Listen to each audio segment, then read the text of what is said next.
Well, good evening, everyone, and welcome to MEFA's webinar, College Financing.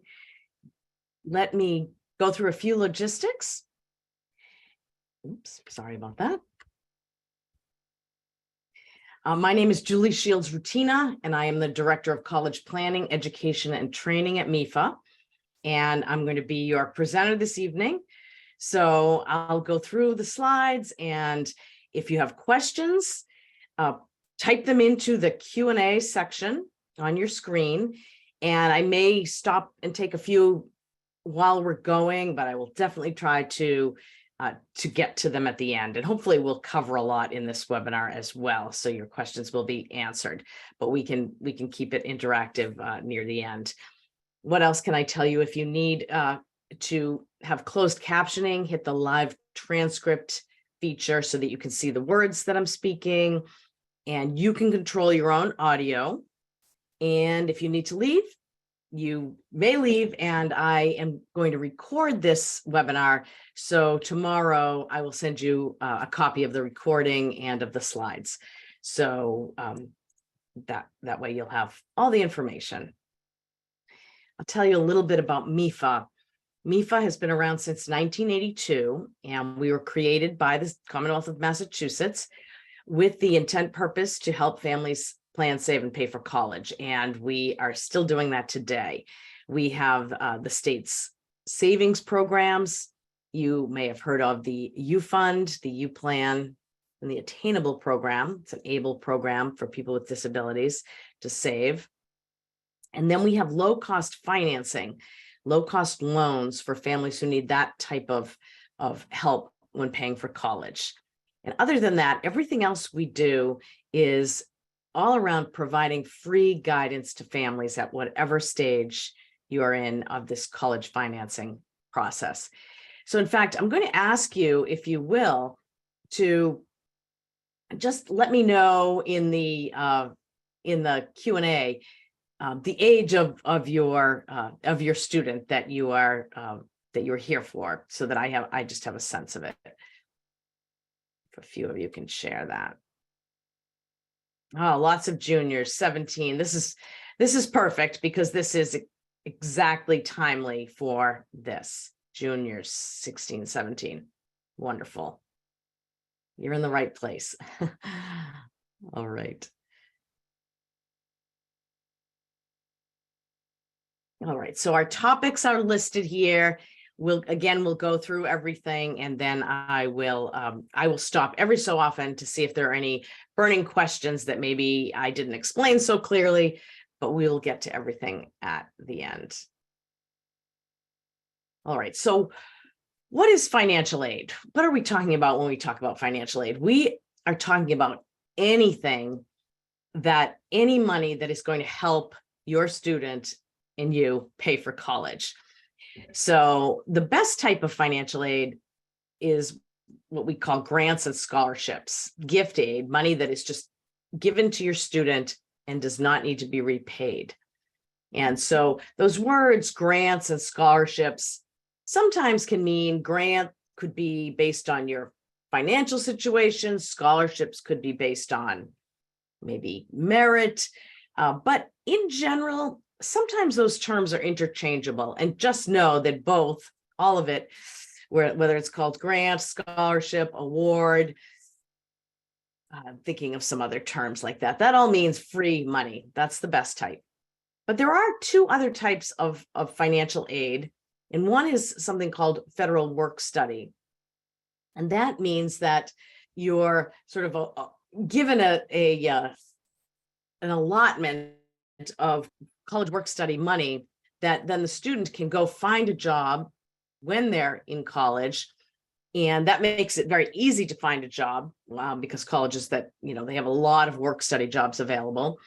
And then the student is paid probably on a weekly basis or every couple of times a month. And usually that money is used to pay for miscellaneous expenses, personal expenses, maybe some books, maybe late night pizza, that kind of thing. And so that's an important type of aid too, just to have that money while being a student. And then federal student loans is another type of financial aid. And we're going to talk in detail about those, but basically they have some benefits and some characteristics that make them a little different than other loans. And that's why they are considered financial aid and part of this financial aid process. And where does the money come from? Well, it mainly comes from these four sources: the federal government, the state, Massachusetts state, and the colleges and universities themselves. That's a big one that sometimes people don't know, that many colleges and universities have a lot of their own institutional money that they award to students. And you can see that huge number, $174 billion was the amount of financial aid that students received in 2021-22. So there is a lot of money. That's why it's good that you're here learning about all of that. And let me say that when we talk about the financial aid process tonight, that covers all when you apply using that process, you cover all federal, state, and institutional monies. So it's one big process for all of that. And the one thing that is separate or outside of that is this bottom orange quadrant, other agencies outside scholarships. So there are other outside private monies, and that process you can sort of do on your own. Your student can do on their own. What does that mean? A couple of things. It could mean something huge like the Coca-Cola Foundation or something like that.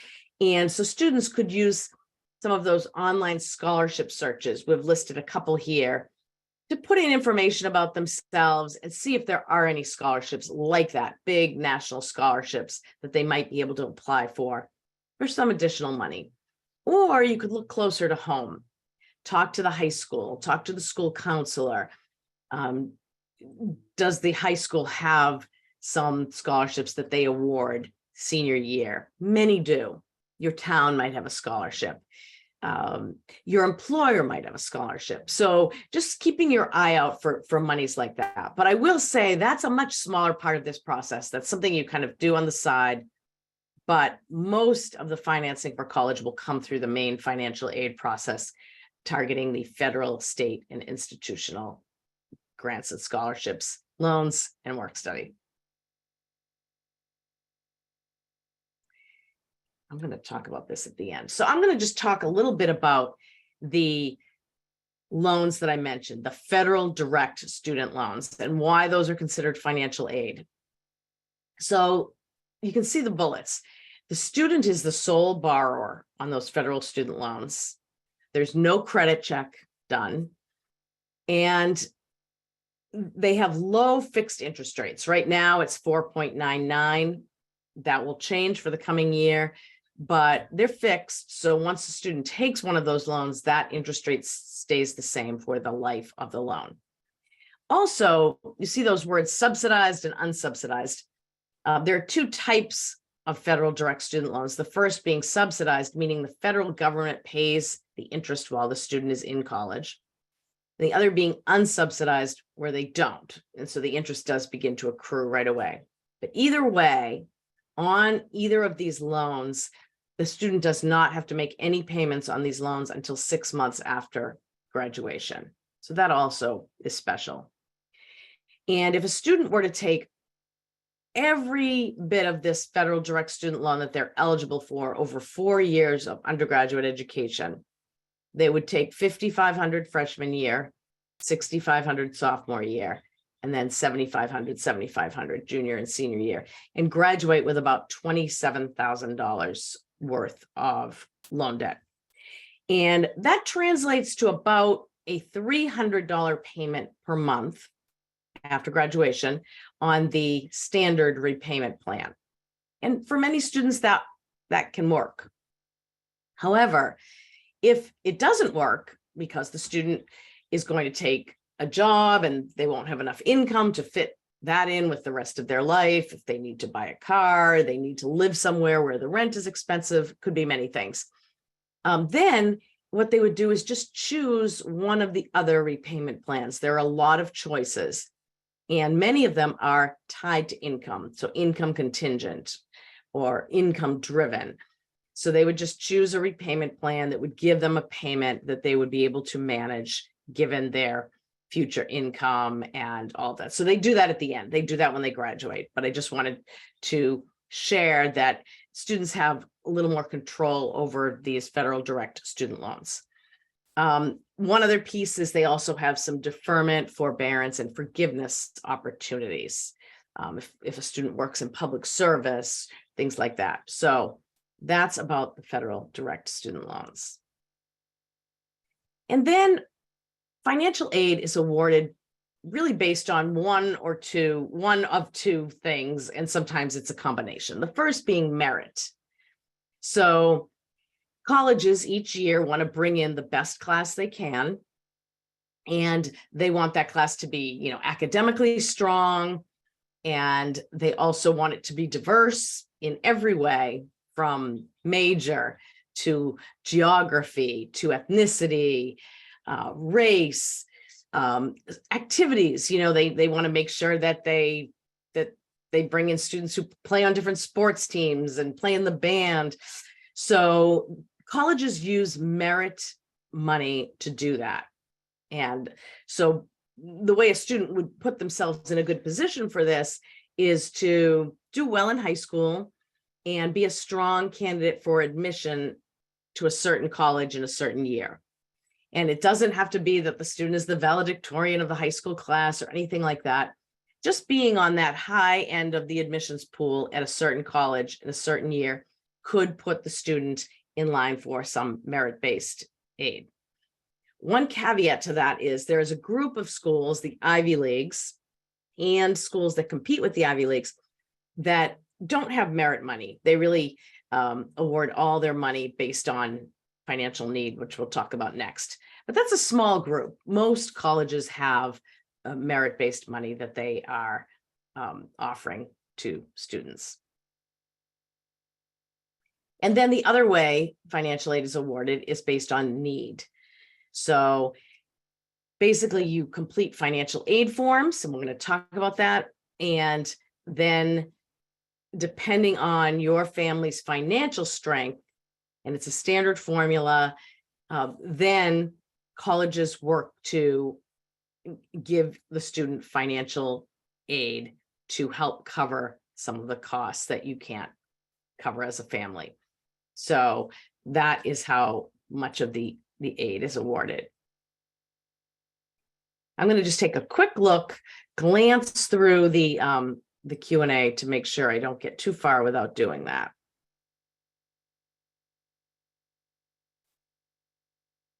I see someone has twins. Lucky. Yep, and we'll get to talking about private loans, and we'll talk about the timeline as well right next. Perfect. All right, so let's talk about the application process. All right, so here's the timeline. So what you can do is when students are looking at different colleges, they will go onto the admissions page on the college website, and they'll find out what's required for the admissions process, all of that. And then they should also do that by looking at the financial aid page on each college's website and find out what is the deadline for financial aid. And it's usually close to the admissions deadline, but not exact. So if a student is using one of the earlier admissions processes, there's probably an earlier financial aid deadline that's close in range to that. Standard deadlines are typically in February and March to apply for financial aid, but with the earlier admissions processes, many are in the fall. Now, let me say that this year, a lot of you have juniors. There's a 1 year next year that's going to be a little different than the timeline has been. And then it will probably go back to the way it's been. But the federal government is revamping the main form, the FAFSA. And because a lot of systems have to change to have that ready, the form is not going to be ready on October 1st when it normally is. And we're going to get into that right now, but just know that. So in the coming year, the deadlines for financial aid might be a little later than they have been. Another word before I leave this slide, though, just to say, you can probably already tell by what I'm saying, you just want to stay really organized with this process, right? So you're going to be looking at a lot of websites, what's needed for admissions, what's needed for financial aid. With admissions, the Common App helps you do that a lot. With financial aid, it's just great to come up with some kind of an organization system for yourself. Now, we have something on the MEFA website called MEFA's College Application Manager. Feel free to use that, or just have a spreadsheet or a whiteboard in your kitchen, whatever you have, just to stay on top of it. Students might have some great organizational tools on their phones as well. But just something that keeps you organized with the whole process, because there are a lot of details. All right, so the main financial aid form is called the FAFSA, the Free Application for Federal Student Aid, and it's required by all colleges. And in order to complete the FAFSA, you go to fafsa.gov and you complete the form online. And as I mentioned, it's usually available on October 1st in the fall for seniors to apply. This year, it's going to be late, and it's going to be available in December.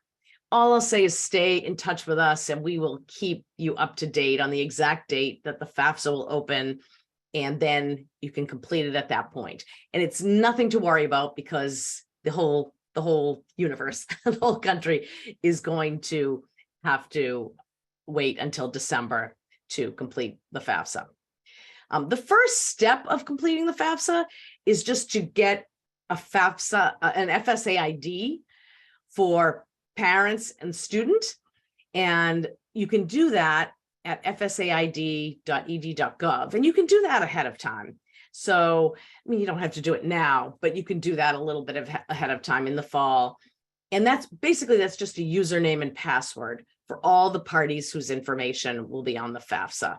So just know that that's the first step.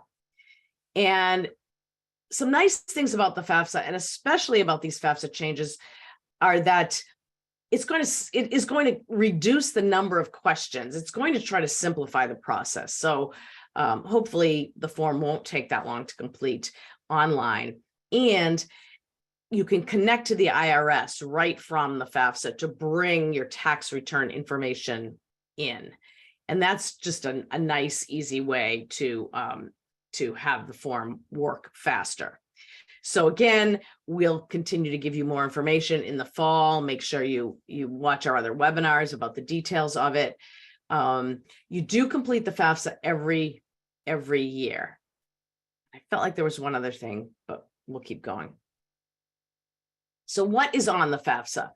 So general information about student citizenship status, all the colleges that you're applying to. Students will be able to write those on the FAFSA so that the information will get sent there. For parents, it's going to collect information about the parents and the family situation. So all married parents, including same-sex parents, all parents who live together, married or not. If the parents are divorced or separated, it's going to be one parent and that spouse that complete the form with the student. And it's going to be the parent who provides more financial support. That's who's going to be completing the FAFSA next year. And just something to note, that legal guardians are not parents, so they don't go on the form. And then it collects some other information about your household. And next year, later this year, when you're applying, you'll be using 2022 income for the 24-25 FAFSA. So hopefully you'll have done, your tax returns will be all done at that point, and it'll be nice and easy to connect those to the IRS. So you put parent and student income information, taxed and untaxed, and then you put some assets. So you're going to put savings, checking, investments, and other property. 529 plans will be there as a parent asset. And then there are some assets that you will skip and that you won't put, like the value of your primary residence, the value of your retirement assets, any life insurance. So those you will not report on the FAFSA. And on the FAFSA, there's really not a place to report debt, except for, when you're reporting the worth of an investment. You would report, what it's worth, what's owed on it, and the balance there. But there's not a whole lot of room to write extra pieces. So if you have more to share, you can always do that in a letter or email to the financial aid office. I'm going to just take a quick look again. And just to be clear about deadlines, senior year is when all the deadlines happen. And someone asked, how many years of tax returns? Just the one. Now, I'm going to give a little caveat next, but the FAFSA just requires the 1 year. And for this coming fall, you'll be using your 2022 tax returns. And that's the main tax year for everything that the colleges will use in the formula. If you have fluctuating income and you have other tax returns with lower income and you want to share those, or colleges may request them, that's all fine. And colleges can look at more information, but they only need the 1 year for the financial aid application. And in the coming year, along with the changes, it appears that both parents will need that FSA ID. That's a change. So that's a good question.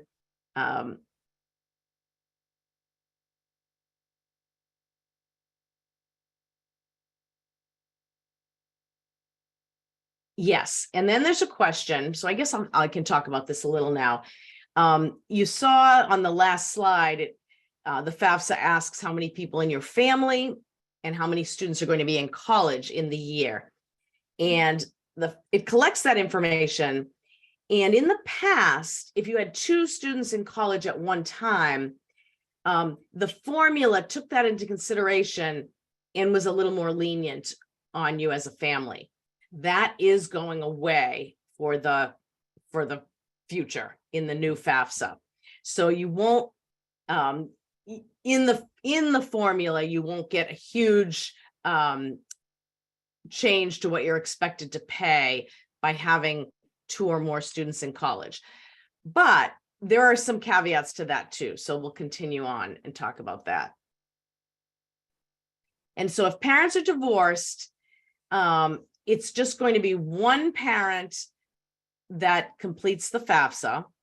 And going forward, it's going to be the parent who provides more support. If it is completely equal, which I know it can be, then you just have to pick a parent who's going to be sort of the college parent who is going to complete the college applications and the financial aid applications. Thank you for that question.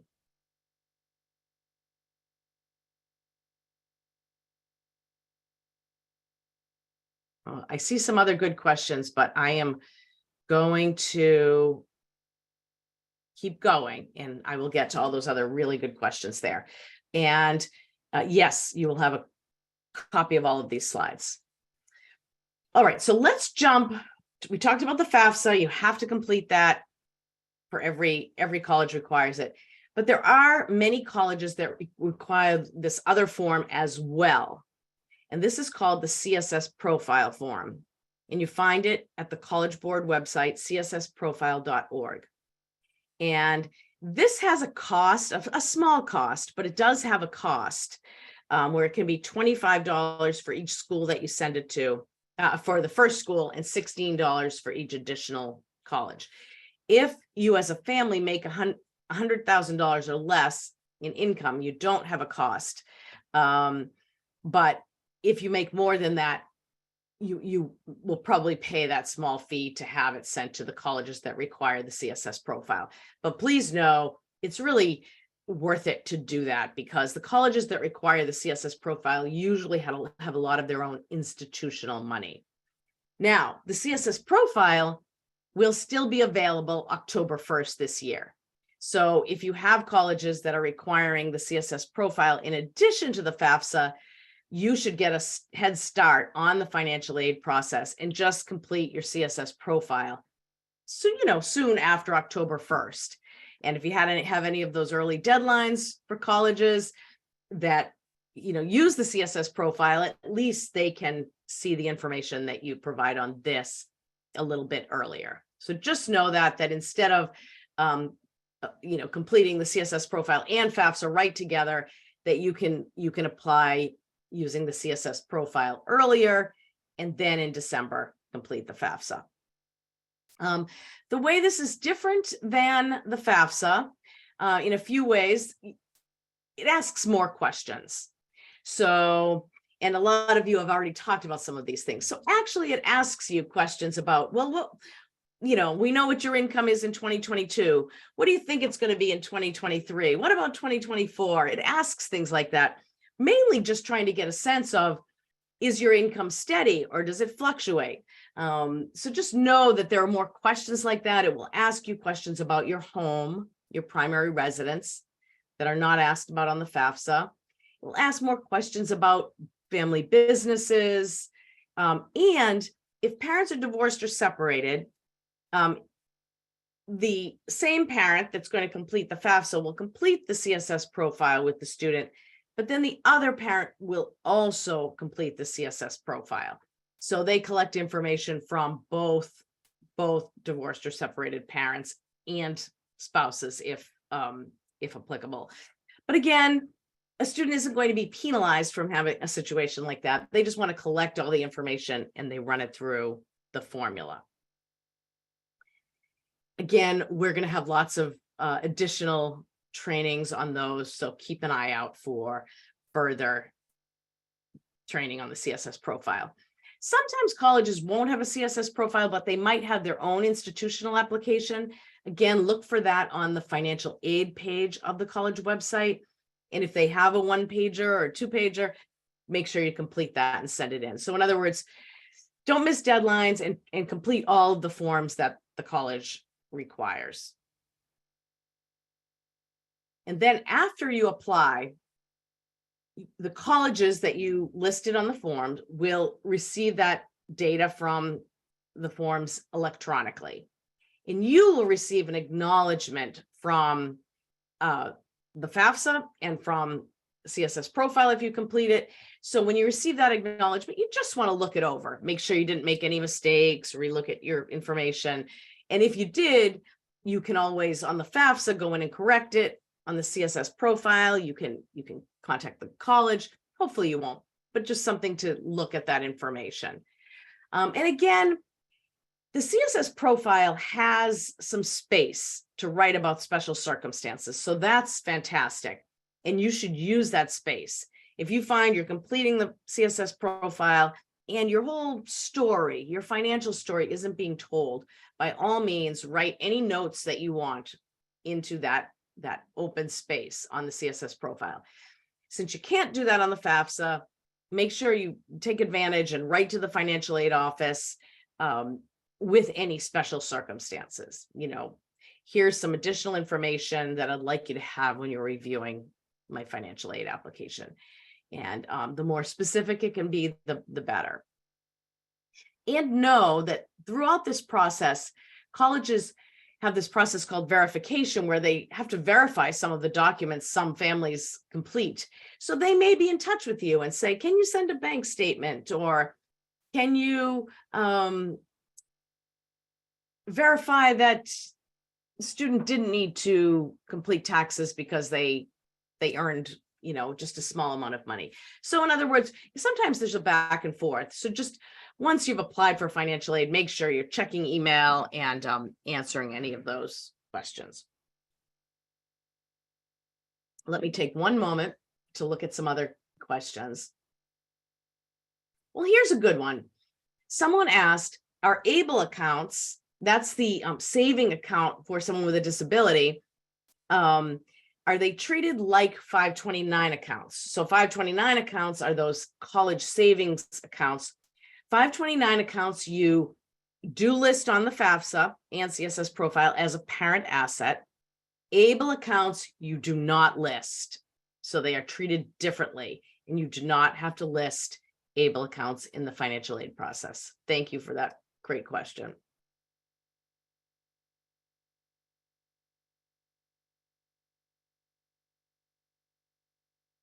If my child didn't work in 2022, would this affect anything? No. Don't worry about that at all. Different students do different things, and many students, don't earn enough, especially to file taxes. But that's, no problem at all. What I will say is that many colleges that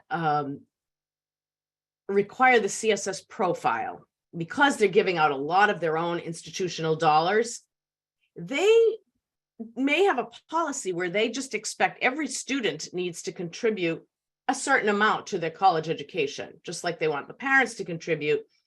And that number could be 1,200 or 2,000, or it could be 3,000 at different, depending on the college. And so just be aware of that it may, the student may, be thinking about what summer job they're going to have, or a little other part-time job to be earning some money, because some colleges will expect that the students will contribute a little. It won't affect anything as far as the awarding of financial aid, except to say that they expect every student to be able to have a little contribution.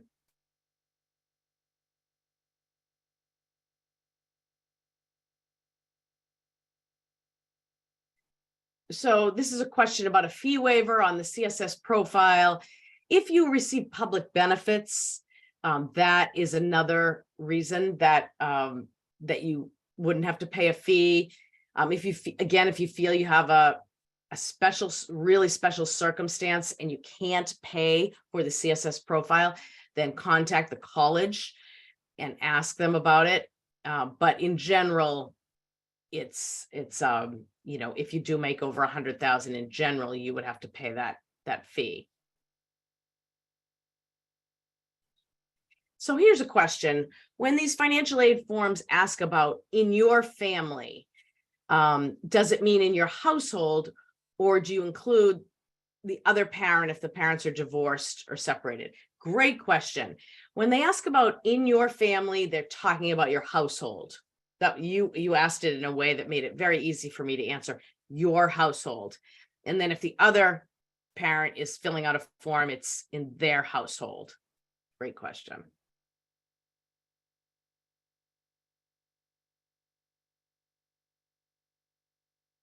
And then there's a question, if one parent is filling out the FAFSA, and let me just say, going forward, it's not going to be that term custodial parent. It's going to be the term the parent who provided more support, but that's okay. So if that parent is filling out the FAFSA, then what's the role of the other parent for the FAFSA? And there really isn't technically, as far as this financial aid application process, there isn't a role for the other parent when it comes to the FAFSA. So what happens behind the scenes and about the communication and the sharing, all that hopefully happens. That would be terrific. But as far as the FAFSA, it's just the one parent, the one who provides more financial support, that needs to go through this process with the student. And for the CSS profile, then both parents will have a role, because they will both have to complete a CSS profile if the school requires that.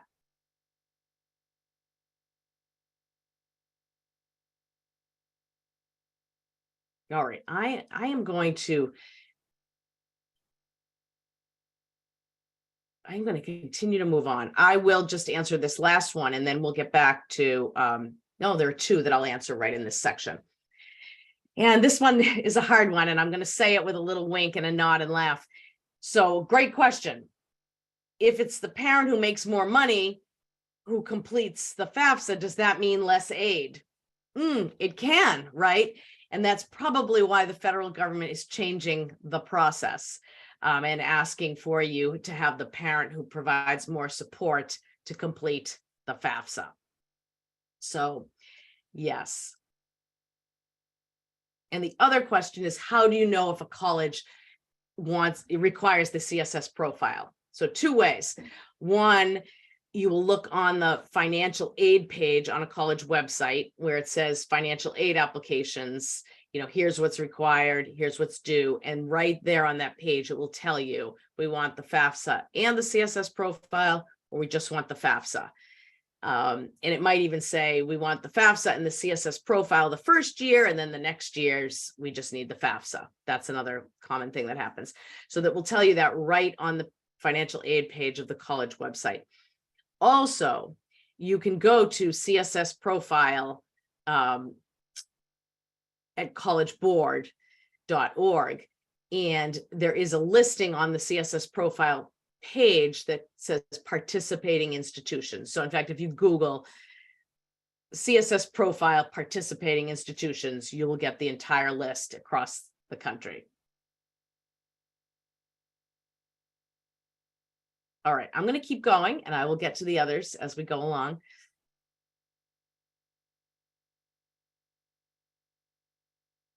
We talked about verification. These are the types of statements you may need to provide, and just know that that's just part of the financial aid process. So let's just talk a little bit about the financial aid office. So here are a few conversations at some point you might want to have with the financial aid office. So once you receive financial aid offers from different colleges, one thing you want to understand is this financial aid renewable for the 4 years? So hopefully your financial aid offer includes a lot of information and it will tell you that, yes, you can count on this. But if that's not clear, that's a question you want to ask the financial aid office. And in fact, with merit aid, sometimes they want you to keep a grade point average of 3.0 or 3.2. So that's important information to know as well. How do we keep this merit scholarship? And then can we expect the same need-based financial aid? And you hopefully will receive an answer that says yes, as long as your financial aid information stays the same. You can count on this for 4 years because you need to be able to plan. Another question you might want to ask is, if you're lucky enough to do one of those outside scholarship searches and receive a private scholarship, you just want to ask the financial aid office how that's going to be counted. Most of the time, that won't affect your financial aid, and I'll show you that when we have some other numbers in front of us. But if it's a very large one, and you also have a very good financial aid package, it could. So you just want to ask that question as well.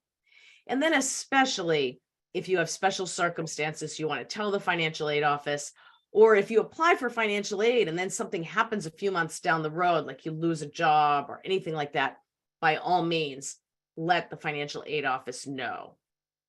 And if you receive a financial aid offer, and especially if it's one of those first choice colleges and your student really wants to go, and it doesn't seem affordable, you can always go back to the college and talk about that and appeal and say, is there anything else I could tell you about my situation that could change anything? So feel free to be in touch with the financial aid office after your student is admitted and receives a financial aid offer, especially. All right, I'm going to check a few extra questions and then we'll move on to how the colleges are making the decisions.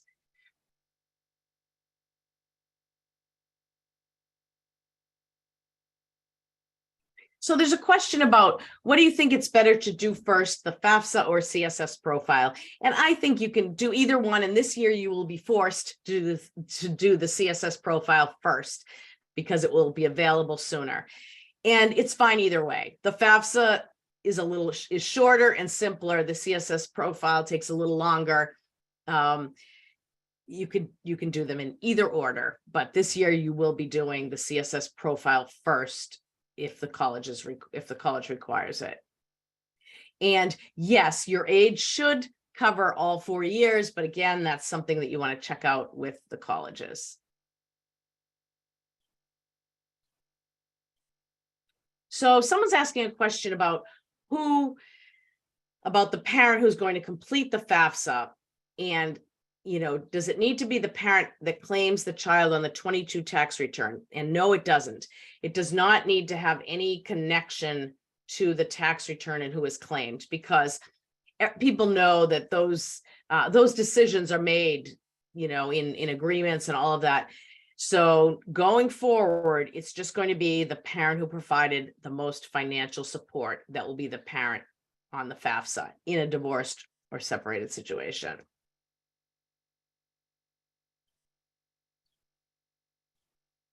And good question, does the FAFSA affect merit money from the college? And in general, it doesn't, because merit money really is awarded based on merit. So your student can receive merit money no matter what the FAFSA says, or if you don't complete the FAFSA. But as you'll see when I share how colleges put together a financial aid offer, sometimes there can be a connection where a student could receive a merit award, but it could be a little higher because they also have a certain financial need.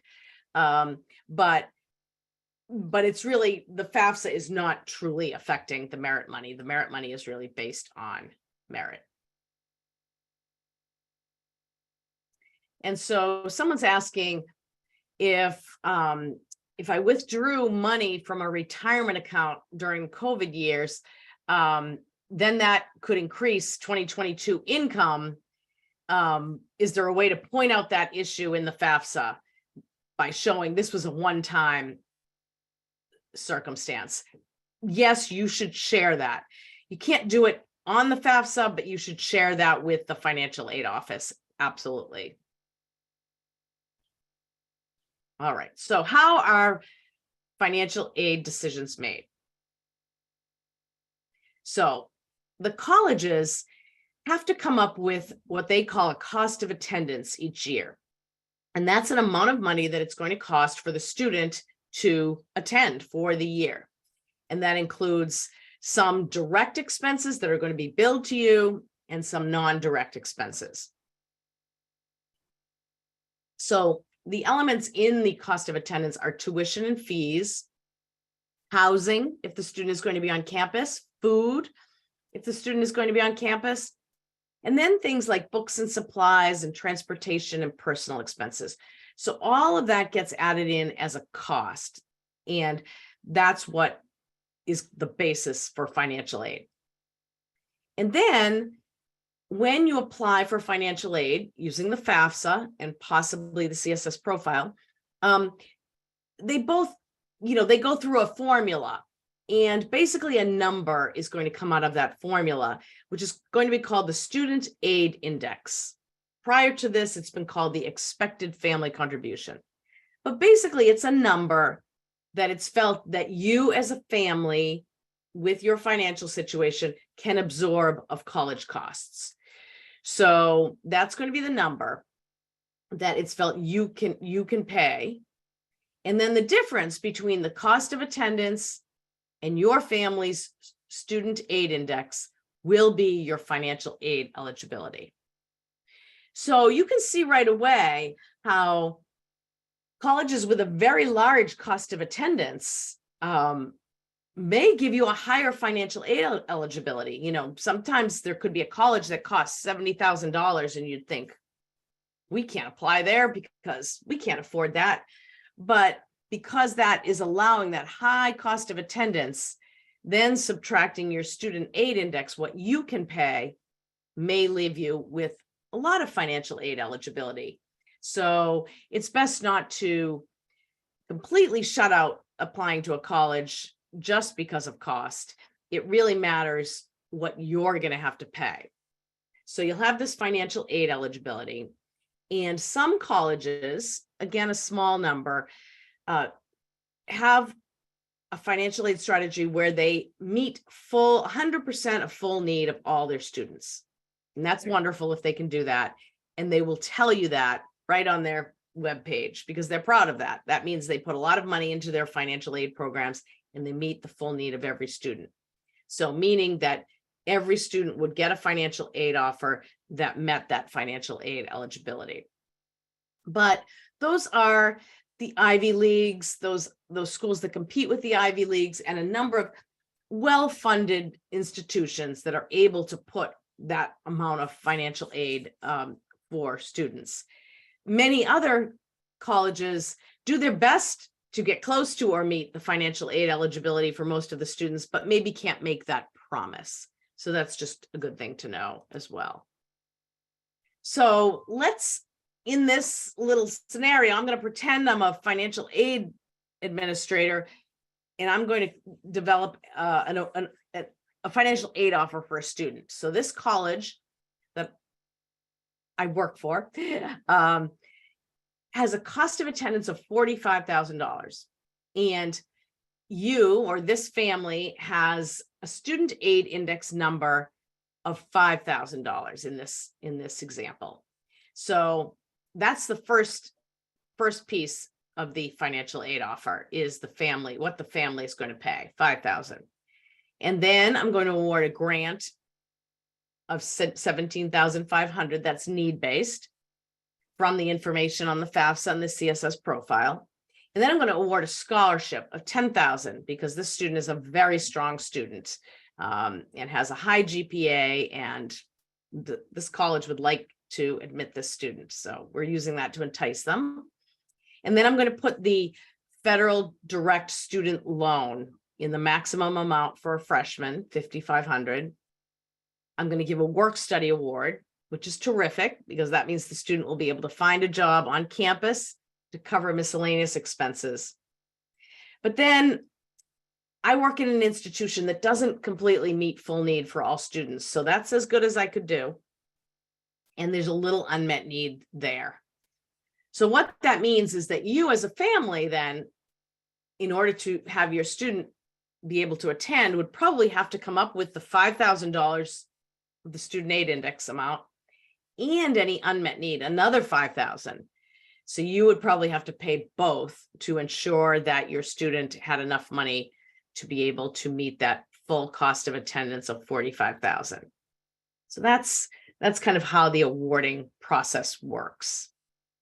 Now, if you want to get a sense of that up front, every college has something called a net price calculator on their website. So you can go to a college and right in the search bar, type in net price calculator.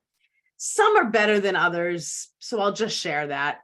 But it is a tool that if you put in information that you will, same kind of information that you will on financial aid forms, it will give you an estimate of a financial aid offer that your student might be able to receive from that college.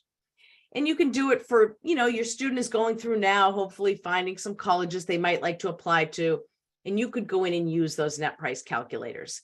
Now, I wouldn't use them to make hard and fast decisions because, again, they're not perfect. Some colleges have a more refined and precise estimate than others. Depends on what you put in, what you'll get out. But it's a good tool that you could see, oh, this college really shows that they would give this financial aid offer, which would really bring down the cost. And that seems affordable, and some others may not. And the way I used it with my children is I never said don't apply to a certain college, but I said a couple of times, I ran the net price calculator on X college, and it seems like they really aren't going to give you any grant or scholarship money. So let's make sure you have other colleges on your list.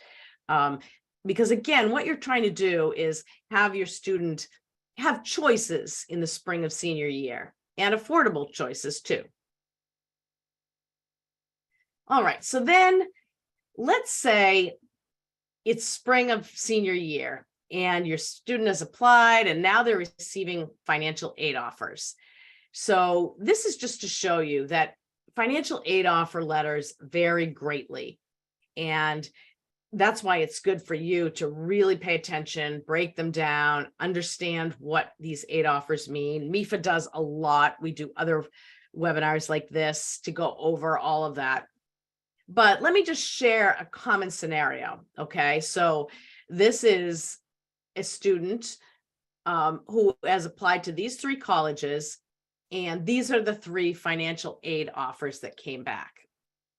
And this is, again, the same example. Cost of attendance, 45,000 on each of these. Your student aid index, 5,000, and your eligibility for financial aid is 40,000.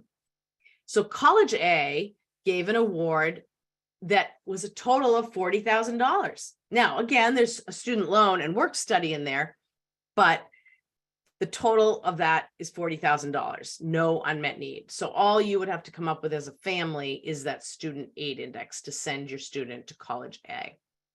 College B also gave a fairly good award, but they left some unmet need. They were not a college that could meet the full aid, the full financial aid eligibility.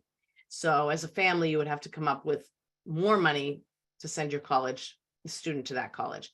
And College C gave even a little bit less in grants and scholarships. And so you would have to come up with more money to send your student to College C. So these are some hard kitchen table conversations where you want to say to your student, you know, what do you like academically, geographically, all of these things, what colleges have the program you want, and what's affordable for the student, affordable for the parent. And sometimes, you know, the student may want to go to a college that's less affordable. Let's say your student wants to go to College C in this scenario. Then there are a couple of things you can do. You can call the college and talk with them about that to see if there's any way they could increase the offer. You could share any information. But if not, then you really want to figure out if that's affordable. And if not, then you really want to look deeper into College B, College A. Could those colleges provide almost everything that the student wants and be a little more affordable? So these are the type of conversations you will have. And this is just another example that I'd like you to pay attention to as well, is the elements in the financial aid offer. So as you can see, here are 3 colleges that gave financial aid offers. And if you look quickly at the totals, it looks like they each gave you $35,000, but they didn't. And you'll see if you look at the elements of the award that 2 colleges gave work study and 1 didn't. And then 2 colleges put something in there called a parent loan. And I don't like that, but I still see it from certain colleges, because that doesn't allow you to compare apples to apples. Number one, a parent loan is going to be credit-based, so you may not even receive a parent loan. And you may borrow a parent loan and decide to use it, but that's up to you. You're going to decide how you're going to pay that bill, how you're going to come up with that balance. So I don't think it's best practice for a college to put that parent loan in the aid offer. So when you're comparing apples to apples, you want to take that out and compare the bottom line to see what's affordable. All right, I'm going to take one glance at the questions before we get to the last section.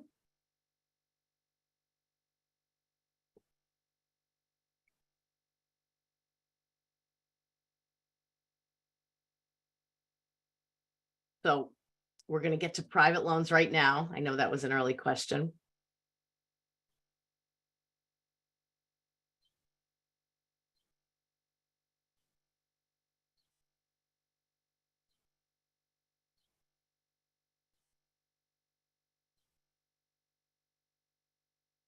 Oh yeah, so someone typed the CSS school list. So let me put that in the chat for all of you. Thank you for that. Oh, it didn't do it.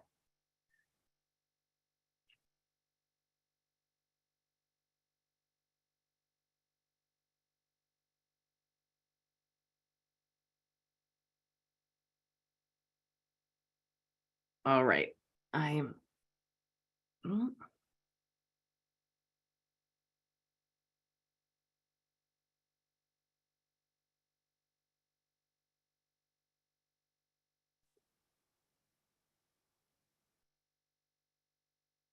Okay. So I am. Oh,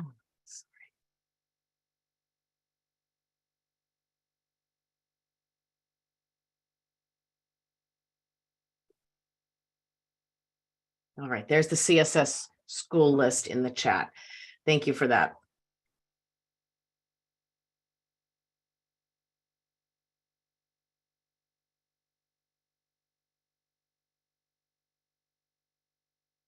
Yeah, so someone asked a question, does the financial package imply what is given only from the college?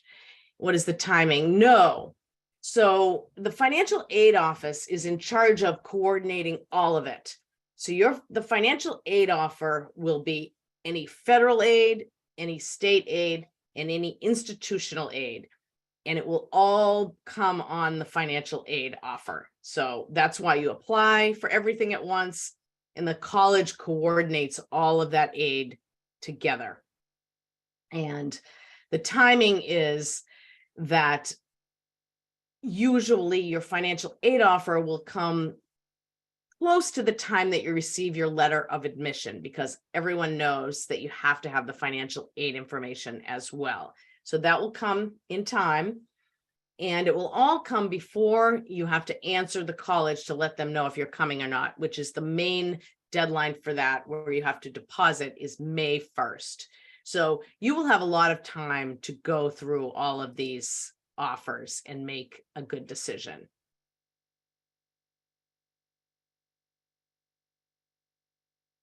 All right, I'm going to take a few more questions here because there are some good ones.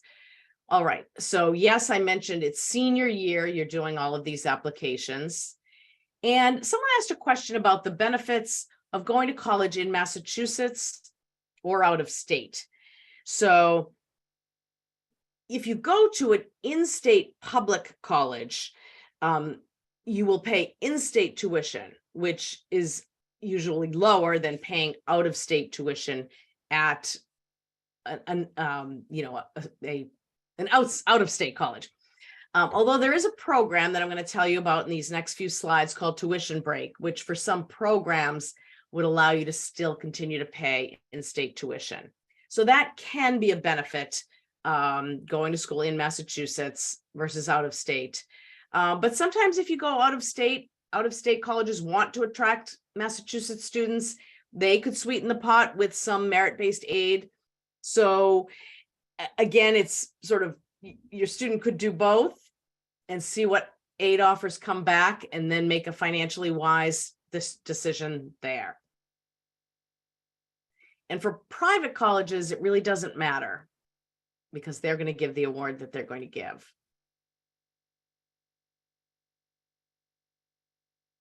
And then again, yes, October and December deadline for CSS and FAFSA is senior year in high school. Cost of attendance is the whole cost that it will cost the student to be at that college for the year. Tuition, fees, housing, food, transportation, personal expenses, all of that. So it's the whole cost. And yeah, work study. Let's talk about work study. So as I mentioned, work study is a great program. On the FAFSA, it asks, do you want to apply for work study? Say yes. You don't have to take it, and it's not going to make you receive less of anything else.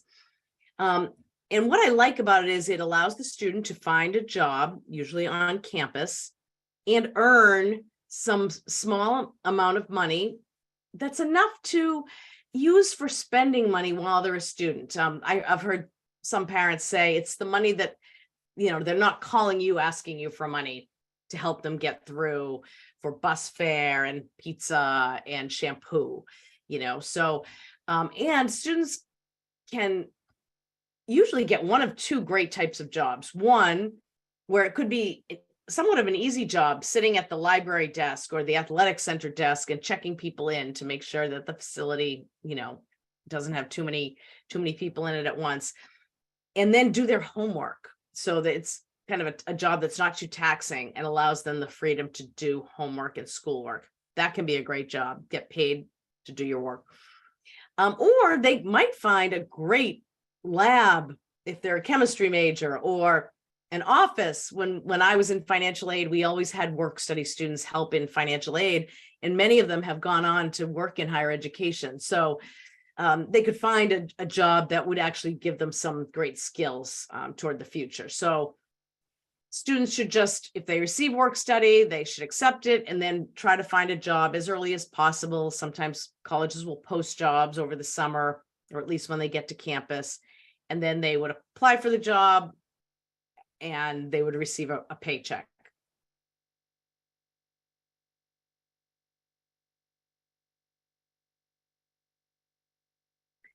Someone asked about the 529 plan. Will that affect financial aid?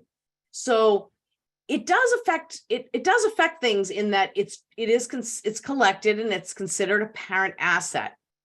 But the great thing is that it's affected in such a small way. In fact, we have a blog on the MEFA website which talks about this. So parent assets are treated very leniently on the financial aid forms. And so whatever you have in parent assets are treated at a rate maximum of 5.6%.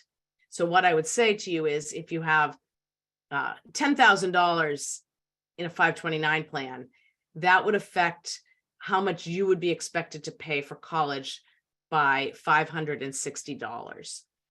Or if you have 100,000 in 529 plans, that would affect how much you would be expected to pay for college by about $5,600. So, and wouldn't you much rather be the person who had the $100,000 of a 529 plan and maybe pay 5,000 or so more per year than not having that? So I think having the 529 far outweighs any small possible change, maybe none, to your financial aid.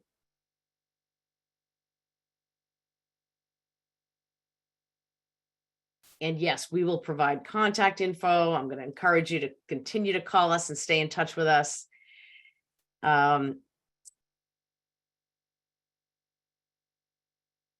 right, one more question, and then we'll keep moving on. What if your student aid index is higher than what you can actually afford? And that's a common scenario. What I sometimes say to people is, that student aid index always feels too high, unless it's zero. It can be zero. But if it's more than zero, it just seems to all of us, it feels too high, because it really isn't an amount of money that anyone expects you have right there ready to pay. It's sort of an index based on all of your financial situation and your family, of how much you can absorb in college costs. So what that means is that you'll pay that student aid index in a number of ways. And we're going to get to that right now. So I'll stop there and we'll move to the next section of how you're going to pay the bill.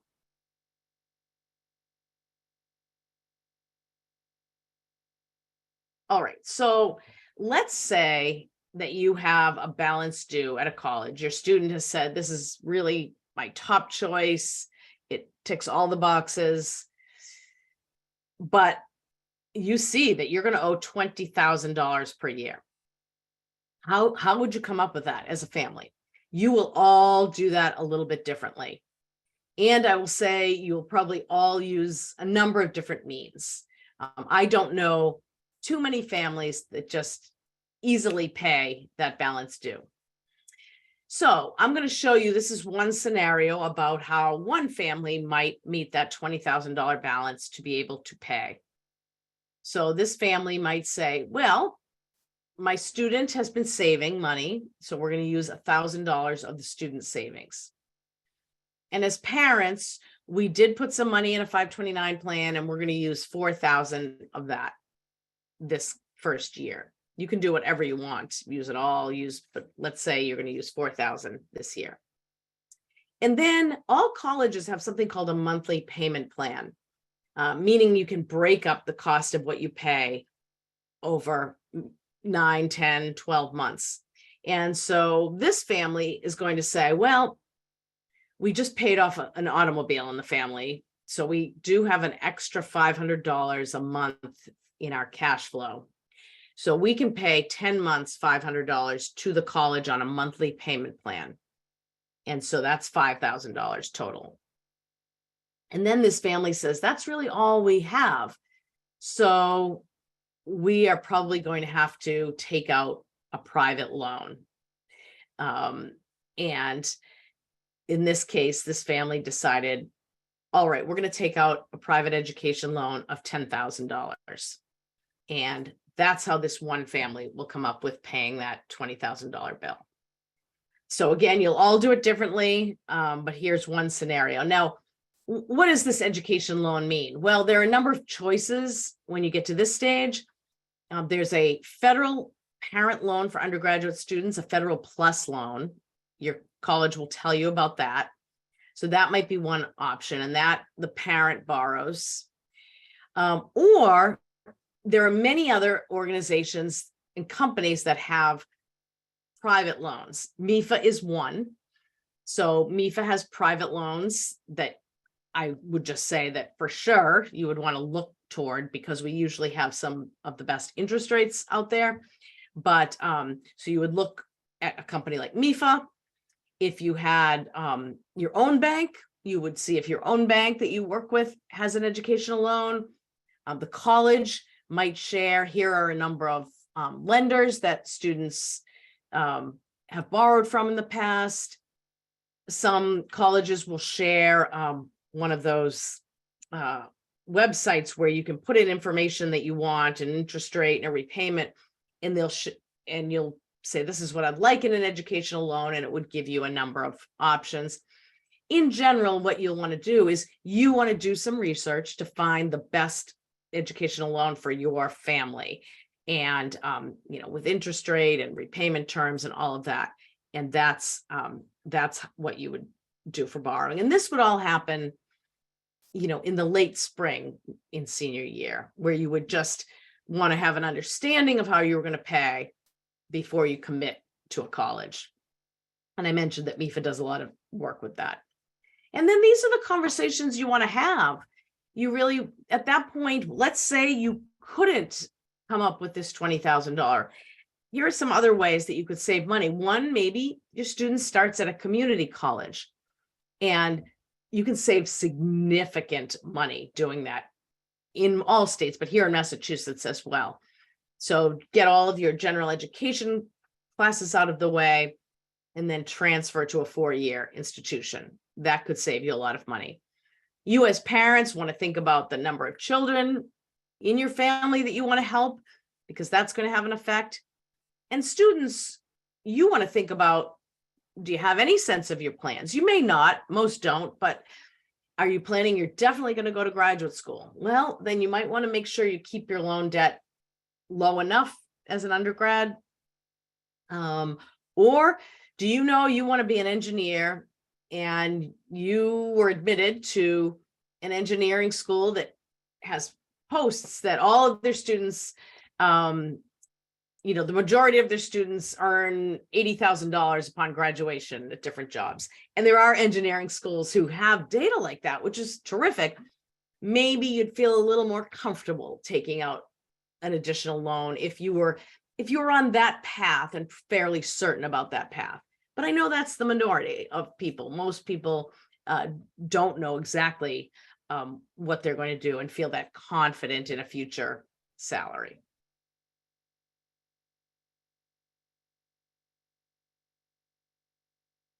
So here's that program. Two programs I just talked about. So Mass Transfer is the program in Massachusetts where you can start at a community college and transfer to a 4-year after. And it's worth checking out that website, mass.edu/mass transfer. You can keep the cost of college very, very low here in Massachusetts by doing that. And then the program tuition break, which would allow you to go to an out-of-state public institution in New England. And if you attend for a number of certain programs, you can still pay Massachusetts in-state costs. So very worth looking at the NEBI tuition break program. And some free resources. I can't say it enough. MEFA will continue to help you. I am going to post all of our information so you can stay in touch with us all the way through. We are just happy to help you. So feel free to come to us at any time. In addition to MEFA's help, there's a program called FAFSA Day, and you can go to that website, fafsaday.org.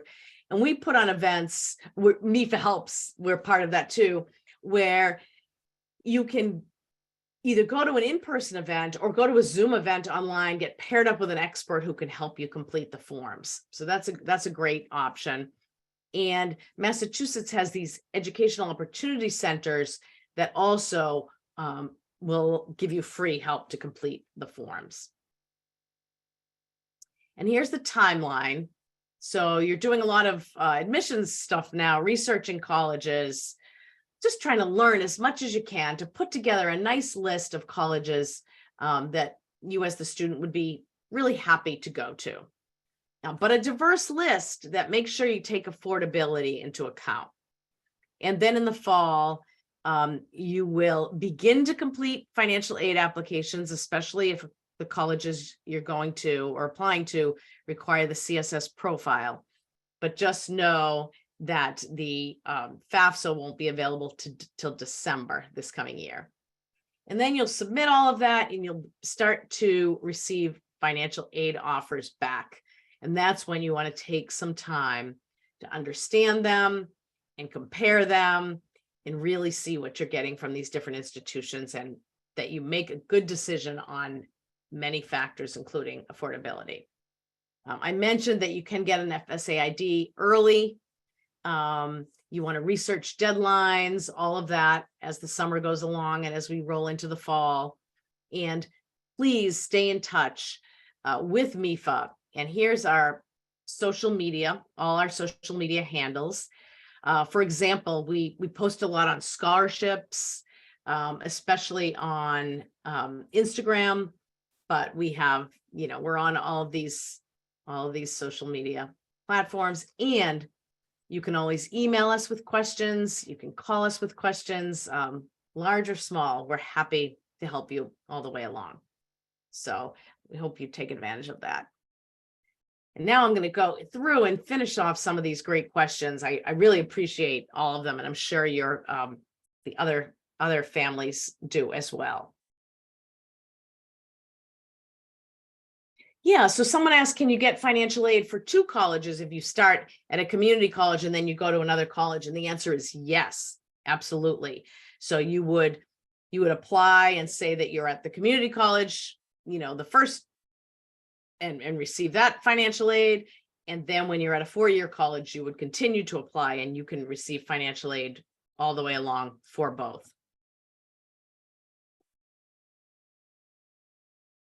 Yeah, so someone's asking a very good question about early decision. So some colleges will have an early decision admissions deadline and financial aid deadline November 1st, and the FAFSA is not available till December this year. But most of those colleges, many of them have the CSS profile. So complete the CSS profile because you can do that in October, and then just complete the FAFSA when it's available. I mean, you're having to go through that question, and the colleges are too.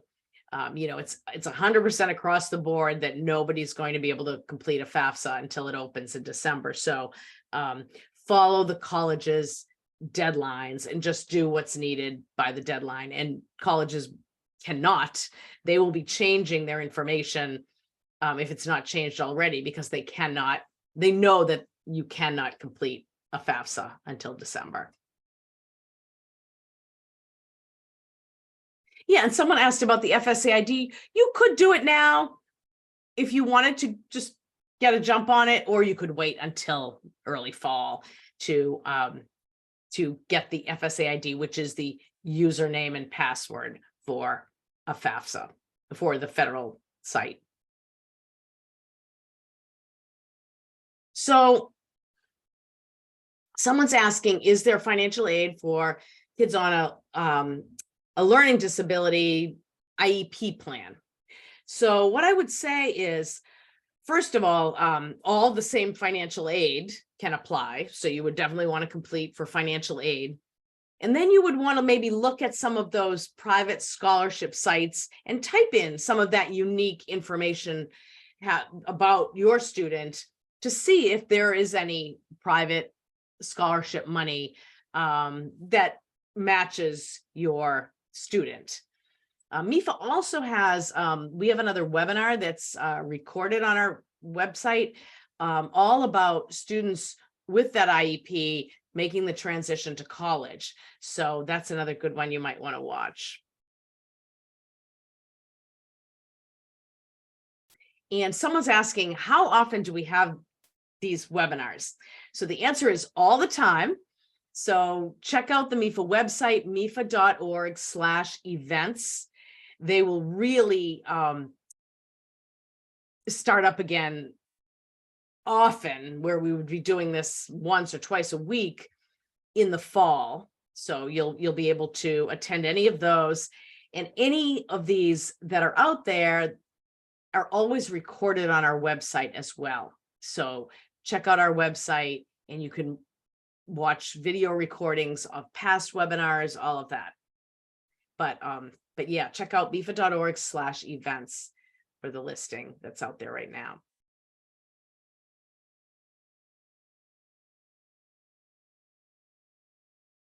So someone just asked about, is it worth paying one of the firms who handle the FAFSA for you, holding your hand throughout?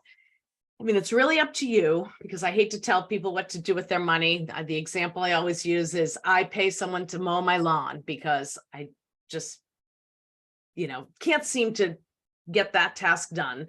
And we need to do that in life. Life is busy. We can only do so much. But you don't need to, because truly there's a lot of free help completing the FAFSA. And so because I know that, and I know all of the free help out there, I don't think you need to pay anyone to complete the FAFSA. So that's what I'd say, but I don't want to tell you not to. Sometimes it, might feel easier to just do it that way, but you really have a lot of free help. And I recommend you start it, and then we have people who will start the form and then write down all their questions. They'll save as they go along, write down all their questions and call us for those answers, and it works out very well. We help a lot of people throughout the year for free.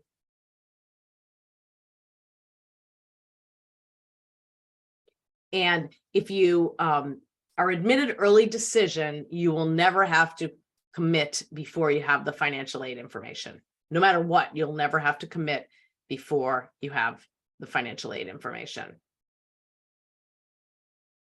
Someone asked about minimum wage. I think work study can pay anything. Many times it does pay minimum wage, depending on the job, but it would definitely pay minimum wage at the least. And Mass Edco is terrific and offers free services to complete the FAFSA. Thank you for sharing that. Right now, the federal student loan interest rate is at 4.99. That will change. It will go up for the coming year in the next month or so. So keep an eye out for that. And yes, your student aid index from the FAFSA is the one that all of the colleges will have, that same student aid index.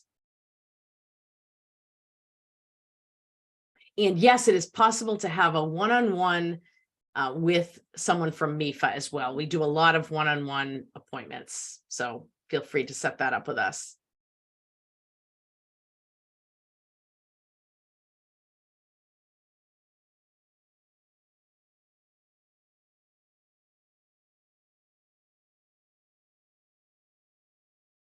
Yeah, so this is a question about the payment piece. Let's say you owe $10,000 a year after all your financial aid has been applied. How do you pay that? Well, the standard is that you pay once for the fall, once for the spring. The bills usually come out in July and are due in August, and then again in December, due in January.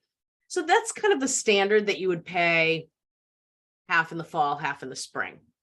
But again, colleges have monthly payment plans, and you can join those and spread that out and decide to be on your own plan, which could be pay for over 9 months or 10 months. So once you accept and you say, yes, I'm coming on May 1st, you say, yes, I accept, and I'm going to deposit at this certain college, they will send you information about the monthly payment plan. So you can decide if you want to pay twice a year or on a monthly payment plan. There's usually a small fee. There's no interest or anything, but usually a fee, maybe $60 to join the monthly payment plan. And then you can spread out those payments.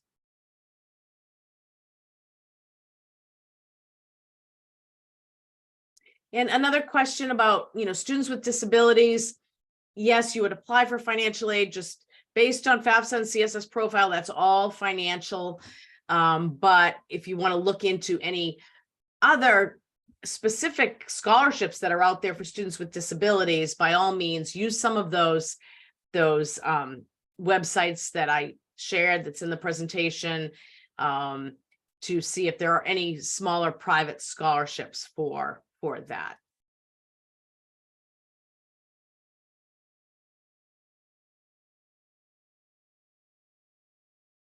And I think this might be lastly, do we plan to have a webinar on how to look for and obtain the best educational loans from financial institutions? And the answer is yes. And I believe we have one coming up soon. So it's called Comparing Student Loan Options, I believe, and I am sure that they'll be coming up soon. So go to mefa.org/events, and you can find a webinar just like this about, okay, so now you're about to pay. How do you look for the best loan? So that's a great one. Thank you so much for bringing that up. And I think I was able to answer all of your questions. Hopefully I got them all. If I missed any, please know. You see right there that you can call us, you can email us anytime. And I wish you good luck with starting this process. And again, if I haven't said it enough already, we are here to help you all along the way. So it's been a pleasure. Thank you. Have a good night.